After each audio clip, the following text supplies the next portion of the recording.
안녕하세요. 최근에 저한테 그 지인분들 중에서 지금 인공지능이 많이 발달했는데 이게 실제로 어디까지 되는 거고, 나는 뭘 배워야 되는 거고, 이렇게 좀 막막해 하시는 분들이 많더라고요. 이제 그래가지고 제가 좀 간략하게 지금 인공지능이 어디서부터 어디까지 왔고, 또 어떤 건 되고 안 되고, 그다음에 이걸 하고 싶으면 이걸 배우면 되고, 저걸 하고 싶으면 저걸 배우고 싶고 이렇게 쭉 정리하는 영상을 한번 예, 찍어 보려고 녹화를 켰습니다. 네, 일단 이 영상 구성은 첫 번째로는 그 바이브 코딩, 그다음에 두 번째로는 이미지, 그다음에 세 번째로는 생산성 툴, 그다음에 네 번째는 MCP로 구성해 보려고 합니다. 그다음에 네 번째는 MCP로 제가 마무리하겠습니다. 아무래도 요즘 바이브 코딩이 이게 검색량이 가장 많으니까 제가 이걸 맨 첫 번째에 뒀고요. 지금부터 좀 설명을 해드릴게요. 일단 바이브 코딩이 시작하게 된 계기는 이제 오픈 AI 핵심 개발자인 이제 일리아스 투케버라는 분이 지금으로부터 한 4개월에서 5개월 정도 전에 이 바이브 코딩이라는 용어를 맨 처음 트위터에 업로드하면서 시작이 됐는데, 이제 그럼 바이브 코딩이 뭐냐? 한 줄로 말하면 느낌 가는 대로 코딩을 해도 결과물이 꽤 괜찮더라. 그래서 이전에는 개발 프로젝트를 할 때 데이터베이스나 폴더 구조랑 기타 등등 설계 같은 거를 하고 이제 진행을 했는데, 이제는 자연어로 그 AI한테 나 이런 거 필요하고 이런 거 만들어줘라고 하면은 그래도 한 80%에서 90% 정도 사이는 잘 이제 프로젝트가 잘 동작한다고 이제 이분이 얘기를 했고, 그 뒤로 이 바이브 코딩이라는 게 뭐 약간 유행을 타게 됐습니다. 자, 그럼 본격적으로 그 예전에는 왜 안 되던 게 지금은 되냐? 두 가지 이유가 있는데요. 하나는 그 챗GPT 같은 인공지능 모델들이 계속해서 발전을 해왔고, 그다음에 한 1년 전부터 이 인공지능 모델들이 가장 어떤 효율적이고 생산성이 되고 실제로 돈을 벌 수 있는 도메인이 코딩이라는 게 밝혀지기 시작했고, 다들 그 추세를 따라가는 것 같아요. 저도 실제로 하면서 느끼는 게 이제 1년 전에 비해서 이 언어 모델들이 프로그래밍 해주는 실력이 많이 올라왔고요. 그 다음에 두 번째로 지금 보고 있는 건 이제 커서라고 어떤 개발자들이 개발을 할 때 통합 개발 환경이라고 해가지고 이걸 켜가지고 이렇게 코딩을 하면서 개발하는 도구인데, 이제 이 커서의 한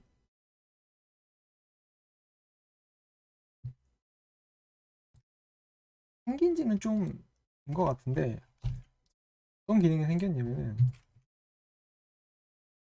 여기서 가서 이제 맥 기준으로는 그 커맨드랑 L 누르면 이렇게 그 채팅창이 나오게 되는데요. 예전에는 어떻게 했냐면 이제 개발은 그냥 제가 여기서 이렇게 원래 프로그램을 하듯이 개발을 하고, 여기다가는 뭐 하면서 막힌 거나 뭐 이제 모르는 거를 이제 물어보는 보조 수단 정도로 사용을 했는데, 이제 새로 생긴 기능 중에 뭐가 있냐면, 예를 들면은 결제 기능을 만들어줘, 아니면 프로젝트 전체를 요약하는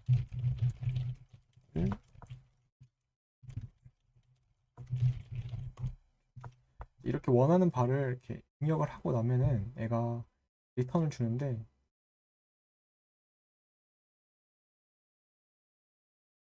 어떤 식으로 주냐면은 예전에는 그냥 이제 글 형태로 주는데, 이제는 여기 보면은 체크박스를 누르면은 얘가 직접 여기서 파일을 생성하고 수정하고 삭제하는 작업을 진행을 합니다. 그다음에 또 생긴 변화가, 이건 좀 됐는데, 여기다 대고 이렇게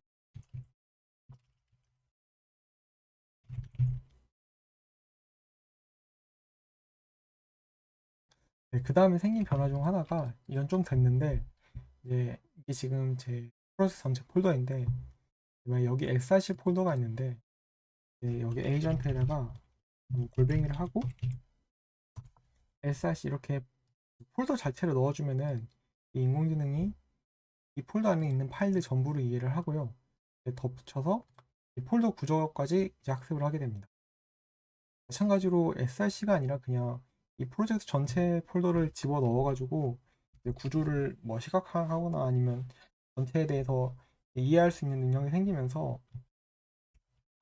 이제 개발을 직접 하지 않는 분들도 여기다가 이제 좀 정교하게 프롬프트를 넣어가지고 구성되는 파일을 아까 체크 버튼 누른 식으로 파일을 생성, 수정, 삭제해가지고 그다음에 원래 여기까지 됐었는데 이제 그 프로젝트 전체를 이 프롬프트만으로 작성하기는 좀 어려웠는데 이 성능 발달도 있고 이런 개발 환경 상에서 어떤 편의성 같은 것들이 강화가 되면서 이제 본격적으로 공공을 안 하신 분들도 여기다 대화하는 것만으로도 어느 정도 간단한 이제 웹이나 앱 같은 거를 만들 수 있게 되면서 소위 말하는 바이브 코딩 시대가 이제 4개월 정도 된 것 같아요.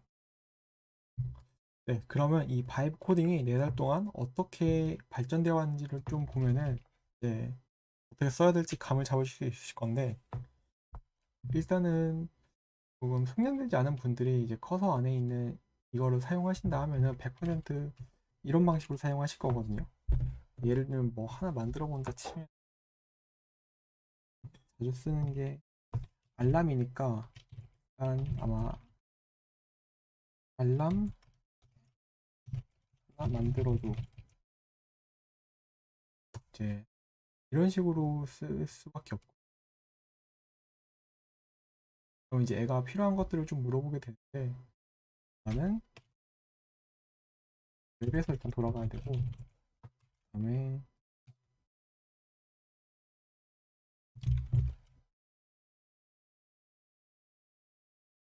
소리 아마 좀 편한 대로 듣기 좋은 소리를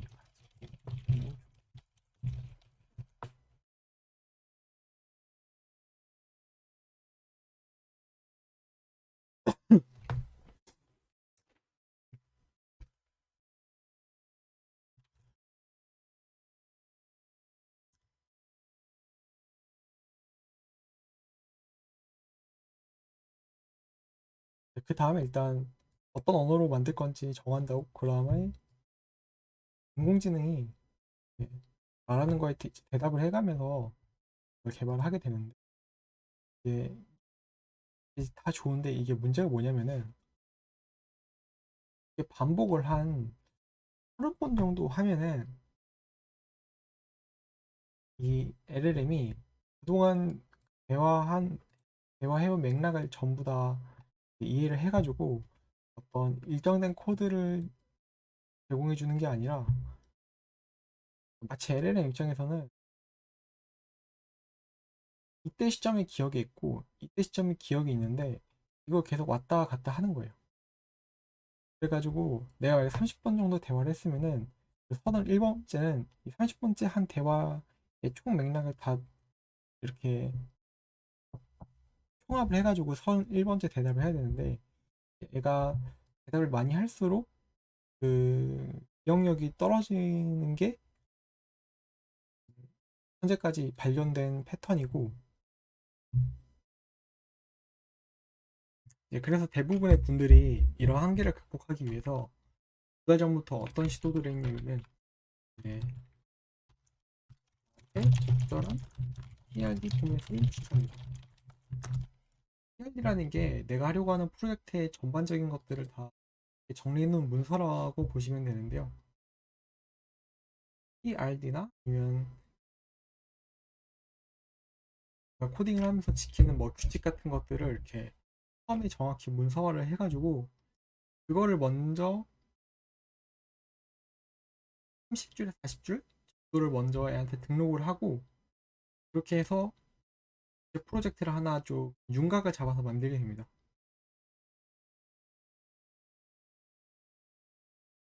실제로 한번 보시면은 이 경우에는 이제 PRD가 개요나 알람 앱이 있는데 왜 만들어야 하는지, 시간, 메시지, 알람, UI는 기술 스택이라던가. PRD 같은 경우에는 조금 어느 정도 괜찮다 싶은 PRD 프롬프트가 지금 존재하니까 영상 마지막에 그런 자료들을 첨부해 드리거나 하겠습니다. 그래서 이런 것들을 다 작성을 해가지고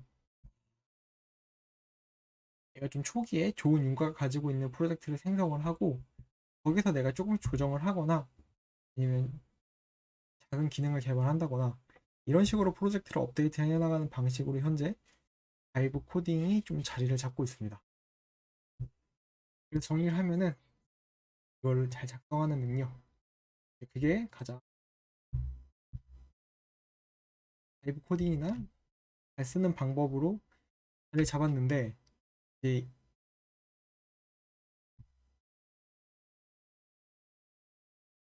그럼 제가 실제로 지금 하고 있는 프로젝트에서 이 PRD를 어떻게 작성하고 있는지 한번 보여드릴게요. 저는 이 프로젝트 목표를 설정을 해뒀고, 저는 지금 데이팅 사업을 하고 있으니까 그 상호 간의 만족도를 예측을 해가지고 그것이 가장 좋을 것으로 예측되는 사람들을 추천해주는 서비스를 만들고 있고요. 그래서 머신러닝 모델 및 그다음에 CRM을 위한 시스템을 만들고 있고, 데이터 무결성을 보장해야 되고 유연성과 확실성, 지금 다뤄야 하는 데이터가 제이슨 형태도 있고 CSV 형태도 있어가지고 이 두 데이터 간의 전환과 그 연동을 좀 간편하게 해달라고 을 적어놨고요. 그 다음에 이제 데이터 모델 같은 경우를 버전을 여러 개로 나눠가지고 각각에 대한 상세한 설명을 이렇게 작성해줬습니다. 그럼 CSV로 변화를 어떻게 해야 되는지 정의를 해줬고요. 이게 이제 제이슨과 CSV를 다룰 때 그러면 undefined 그냥 공란을 어떻게 처리할지가 이제 가장 번거로운 부분인데 그 부분에 대해서 구체적인 일을 포함을 시켜줬고요. 그 다음에 이제 폴더 내 파일을 생성을 할 때 규칙 같은 것도 예를 들어 CS는 쉼표 부분, 첫 줄의 헤더, 중첩 빌드는 접 표기법을 사용하는 걸로 이렇게 해줬고요. 네? 똑같이 NoSQL이랑 SQL을 동시에 지원을 한다고 조건을 적었고, 그 다음에 마지막으로는 이제 이 전체 그 프로그램이 이제 웹이랑 앱에서 지원이 되고, 그다음에 고객 데이터의 CRUD를 그 앱이랑 웹 모두에서 제공을 해야 한다고 이렇게 조건을 걸어줬습니다. 이런 식으로 이제 코딩을 하든 아니면 어떤 걸 하든 인공지능을 잘 쓰는 방법 중에 하나가 가장 명확한 것들을 먼저 입력을 해주는 거예요. 예를 들면 내가 마케팅을 하는데 예산이 100만 원이 있다. 이거 같은 경우는 누가 봐도 객관적으로 명확한 정보잖아요. 그래서 이런 것들을 먼저 다 적어 놓고 그 다음에 이제 거기서 좀 덜 명확한 순서대로 적는. 제가 프롬프트를 많이 해봤을 때는 이제 꽤 괜찮은 꿀팁 같더라고요. 근데 이렇게 이 PRD를 좀 상세하게 적어놔도 이제 한 두 달 전에는 한계가 있었는데, 예를 들면 코딩이라고 치면은 파일 총 개수가 30개를 넘어가면은 PRD를 상세하게 적어놔도 내가 계속해서 이 맥락을 유지한 채로 기능 개선이나 추가 같은 거를 해주지 못하기 때문에 한계에 봉착을 했었는데, 근데 이제 최근에 그 두 달 전에 이제 제미나이 2.5 프로라는 게 나왔는데, 여기 보시면은 컨텍스트 윈도우가 1 밀리언 토큰이라고 하거든요. 그래서 먼저 토큰에 대해서 잠깐 설명을 드리면은 이제 보통 인공지능을 사용을 할 때 여기다가 이제 자연어로 이렇게 입력을 하게 되는데, 이 입력하는 토큰이 있고 그 다음에 출력하는 토큰이 있는데, 좀 더 시각자료와 함께 보여드릴게요. 이거는 제가 인공지능 개발을 하는 개발 환경이고요. 이제 마이크로소프트 애저를 전 사용하고 있는데, 이제 만약에 그리고 이게 좀 생소하겠지만 그냥 챗 GPT랑 똑같다고 보시면 됩니다. 저는 지금 GPT-4 버전을 사용을 하고 있고요. 여기다 내가 오늘 서울 날씨가 뭐야? 이렇게 물어보면은 여기 아래 토큰이 나오게 되는데 이 정도 질문 같은 경우는 지금 28 토큰을 이제 사용을 하고 있는 거죠. 그럼 애가 답변을 해주는데 이 정도면 한 200 토큰 정도? 정확히는 여기 나오는데 243이니까 입력으로는 저희가 4 토큰을 썼고 그다음 출력에는 이제 220 토큰을 사용을 한 거죠. 그래서 아까 말한 그 제미나이 방안이 이게 무슨 의미냐면은 입력이랑 출력에 있어서 인공지능이 이해할 수 있는 그 최대치를 100만 개까지 이제 확장을 해놓은 겁니다. 이제 그래가지고 원래는 파일 30개 정도 넘어가면 좀 힘들었는데 이제 제미나이 2.5 프로 그다음에 최근에는 GPT 4.1이 나오는데 또 똑같이 컨텍스트 윈도우가 100만 개거든요. 그래서 100만 개로 늘어나면서 조금 더 복잡한 프로젝트도 이제 바이브 코딩으로도 이제 커버를 할 수가 있는 상황이고 대략 파일 수로 따지면 40개에서 50개 정도는 커버가 된다고 느끼고 있습니다. 근데 이것도 이제 문제가 있는데 보통 실제로 기업에서 진행하는 프로젝트 같은 경우에는 코딩으로 치면은 파일 개수가 한 100만 개가 넘어가 100만 개나 100개가 넘어가게 되는데 그 모든 어떤 레거시 코드 같은 것들을 다 컨텍스트를 이해해가면서 애가 답변을 해주는 건 아니기 때문에 그래서 한 일주일 전부터 제가 시도하고 있는 거는 100만 개를 기준으로 인공지능이 잘 이해할 수 있도록 프롬프트를 나눠가지고 그 정도 식으로 나눠가지고 그 소위 말하면 이제 에이전트를 하나씩 만드는 거죠. 그 다음에 이제 그 에이전트들끼리 협력하고 이렇게 정보를 주고받으면서 하나의 프로젝트를 완성해가는 그런 모델들이 최근 발표가 되었고 아직 이게 일주일 정도 되었기 때문에 어떤 좀 완벽한 성공 사례 같은 것들은 국내든 해외든 없는 것 같고 근데 제가 지금 해보고 있는 결과 꽤 가능성 있는 미래라고 생각해서 저는 이런 식으로 진행을 하고 있습니다. 그래서 이제 이번 시간에 바이브 코딩이 어떤 거고 어떻게 발전되어 왔고 현재는 지금 어떤 한계가 있고 방향 어디로 가고 있는지 한번 정리를 해봤고요. 이 영상이 이 인공지능에 원하는 바를 좀 효율적으로 달성할 수 있도록 도움이 되고자 찍어봤고요. 도움이 되셨으면